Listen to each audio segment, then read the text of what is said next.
Hello, this is Michael Hexter, and welcome to Politics 2100 here on YouTube.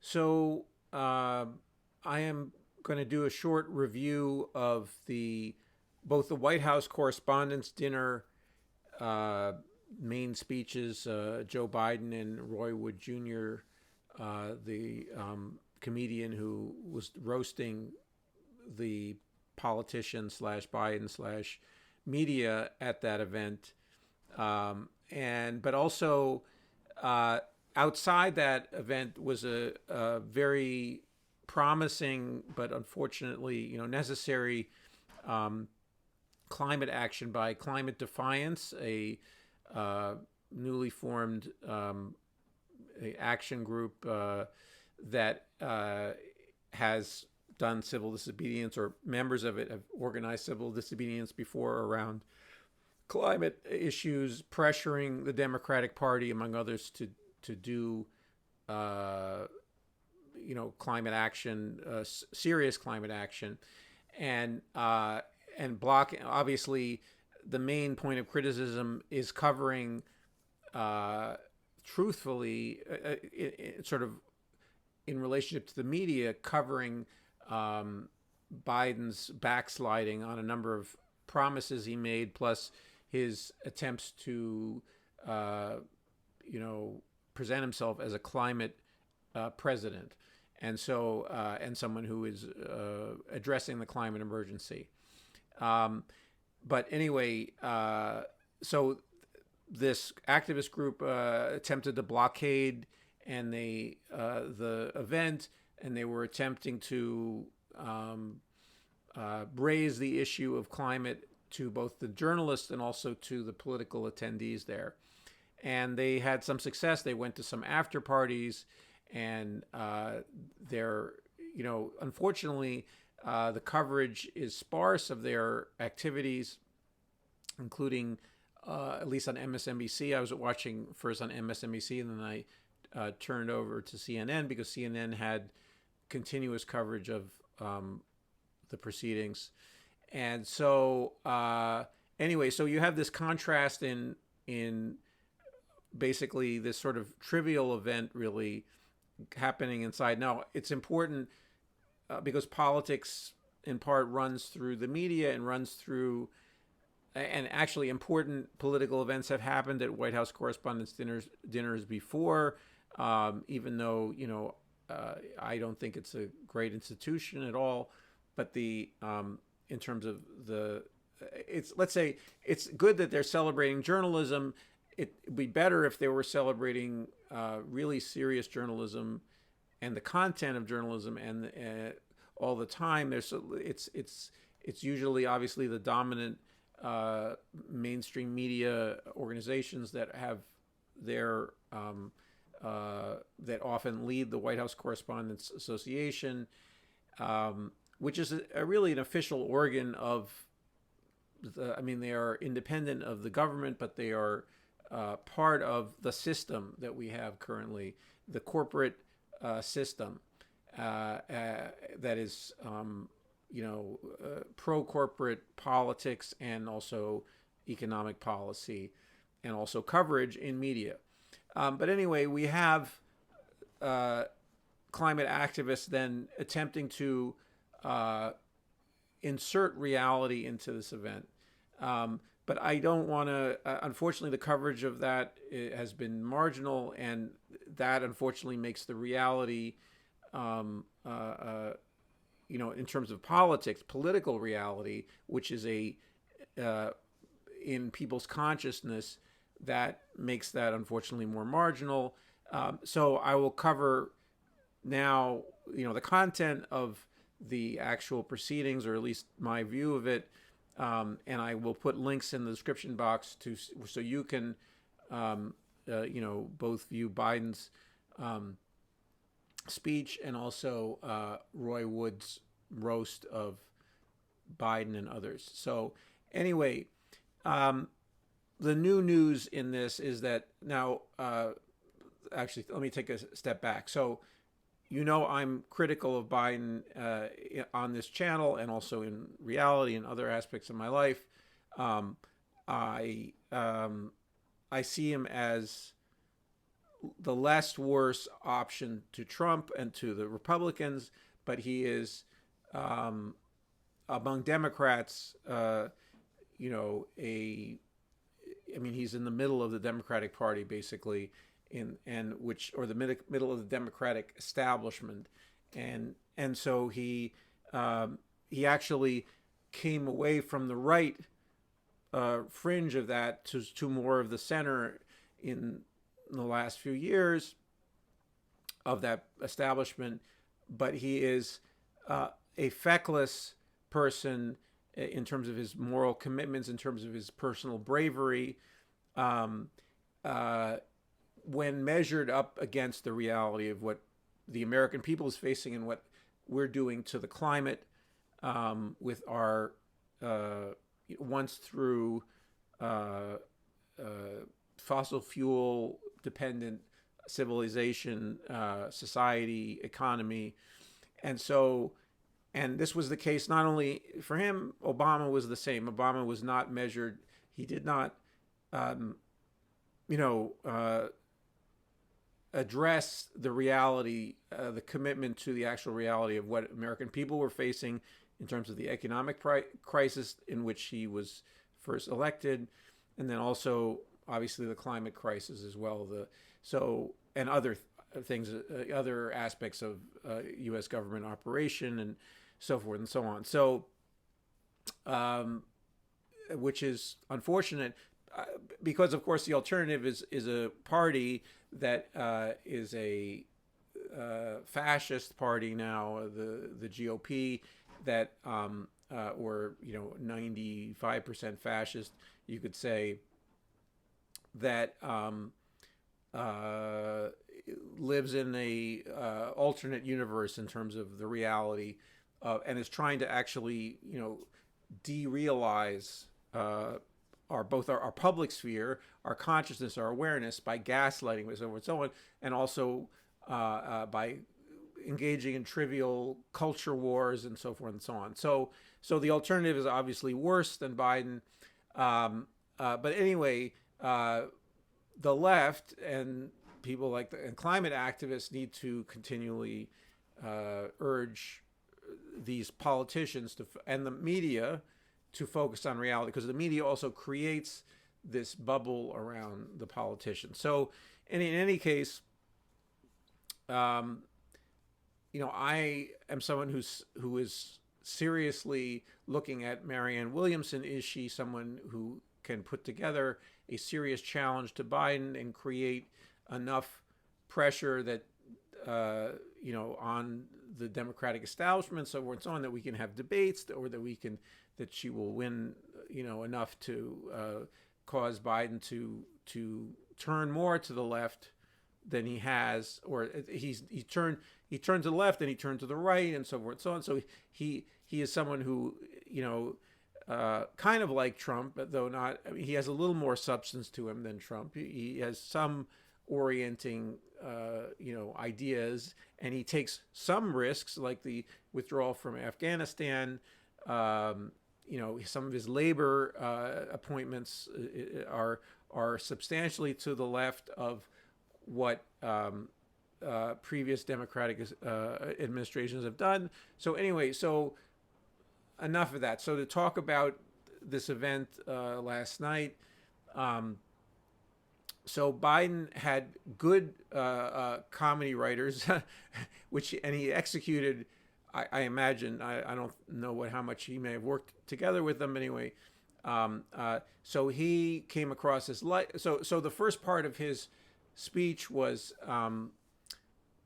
kind of it was I found it difficult to listen to. It was a little awkward, or a lot awkward, where, I mean, he started out very cold, and he looked every year of his age, and but he made some the previous speaker had talked about the problems of the press in various parts of the world, including jailed journalists, and unfortunately not Palestinian journalist who was killed by the Israeli Defense Forces, or an American citizen who of Palestinian origin, and so. But he talked about more sort of the kind of the center of the room there at this media gathering where they were concerned about the Wall Street Journal journalist that has been jailed in Russia. Also, he talked about bringing home Brittany Griner, the basketball player, and she was in the room, and he, made some, he interacted with her in a way that was, I found, it was apparently there was he had really worked with her. So it's sort of this kind of Biden as interpersonal, one-on-one guy who is good at one-on-one with people. I got the sense that, yes, that he had actually, connected with her, and they had connected with each other, and so forth and so on. It came across as rather lame in how he presented it, but I see that at least in the way the CNN telecast captured it, it seemed like she wasn't just being held up as some kind of campaign object, so to speak. So and anyway, so that he didn't come across as, it was a little bit awkward and things, because he's not as a smooth person to talk to. He doesn't have a lot of sort of oratorial magnetism. Okay, he's not particularly charismatic, but anyway, he then sort of turned to his to the comedy routine essentially that had been written for him, and which played, among other things, upon his age. Okay, so he made jokes about his age. He but he also talked about how he's still able to do things, so forth and so on. That he made it so he can parry various objections to his age, because that's something that, among other things, Democratic voters are concerned about, in relationship to him, even though, all of the press and the Democratic establishment is trying to say there's no alternative to Biden. So, but he still wants to be liked by and voters need to come out and pull the lever for him. So, and independents, furthermore, need to vote for him big time in swing states, among other things. So anyway, he made jokes that were pretty funny about his age, and also certain other things about the Dark Brandon. His last joke was regarding the Dark Brandon meme. I can maybe put a link in the description box to explain it to you. But anyways, overall he seemed likable, okay, and he seemed like this is the guy who in the State of the Union speech, his best moments were when he was playing off the energy in the room. So it wasn't in a set piece where he was doing a great oratorical speech. He was doing some very trite stuff about freedom and in ways that were now freedom. It's good that Biden is trying to occupy the terrain of freedom for the Democrats. In other words, because the Republicans have claimed freedom for themselves, and the Democrats have acted cowed when they have falsely claimed to be advocates of freedom. So it's clear that the Republicans are for all kinds of restrictions of personal freedoms, and so this is really, they've laid themselves open to this kind of attack, and Democrats have previously hesitated to do that. Now it seems like Biden is taking it up in a way that, they could be ripped to shreds if someone with a progressive, left social democratic or socialistic philosophy, a deep philosophy about what is human freedom and how we can achieve human freedom together via better public policy, eliminating want from, and the predatory, and getting rid of our predatory healthcare system, our predatory financial system, and by better policy, better, restriction rules, regulations on the powerful, support for the less powerful and the less wealthy, and a more better deal for workers. Anyway, all of these things. So he's not someone who has a very strong policy program and record, for that matter, in those areas. He can hold on to certain shreds of things he's done or says he's going to do. But anyway, the Republicans lay themselves open to this kind of thing, and so he is able to run through that hole in a way that some previous Democrats, and who have sort of wanted to create an idol, and including Biden, by the way, an earlier version of Biden, create an idol of the Republican Party, an idol of that they somehow are avatars of freedom and of individual rights and so forth and so on, and national defense and a bunch of different other things. And he is now trying to, with his resources that he has and to fight that fight. But anyway, his overall, his self-deprecation, his was nice. Okay, was a good place for him to start. That's still me. I am for someone pushing, like Marianne Williamson, pushing him and challenging him, someone who has principles. But he is, along with his team and his support network and so forth and so on, is fairly agile in putting some of his opponents off on the wrong foot, relatively speaking, for a Democrat, which is a fairly low bar. So anyway, getting to the other part of the Roy Wood Jr., who I didn't know, is on. I don't watch the Daily Show, but anyway, he is, a very funny writer and comedian, and he did some good skewering of the press, and in a way that I think was edgier than I've seen, other comedians do at the White House. I've seen clips of other comedians, so he, like Trevor Noah, for instance, and Roy Wood seems more. There's an angrier edge to him. He allows more hostility and more. So there were more awkward silences when he was skewering the press and politicians in general. He said, for instance, which I thought was a good joke. That politicians about saying they're going to do something and doing nothing. Okay, so and that if he continues in doing comedy like that, but gets into the weeds about what the things that politicians say and don't do anything, he's someone that needs to be watched, and not watched in the sense that he needs to be watched. He needs to be praised as a comedian, as a social critic. So I think it's worth watching his comedy routine there if you're interested in the ins and outs of.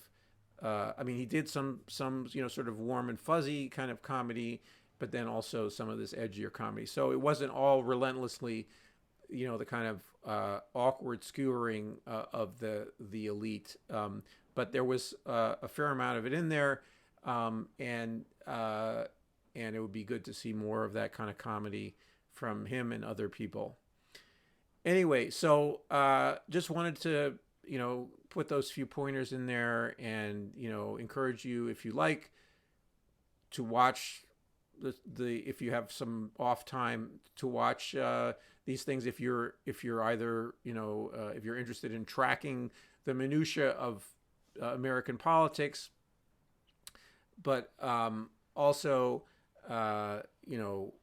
keep an eye out for, or not keep an eye out, but support and forces, including Climate Defiance, that are trying to get the media and get politicians to act on climate.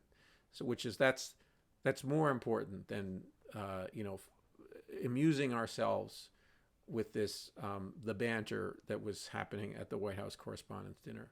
In any case, let me know your thoughts, and if you've seen the performances, like your comments on those performances at this event, and then also please like the video if you think this kind of thing is worthwhile, and also please subscribe to Politics 2100 for more information and more opinions and views from me.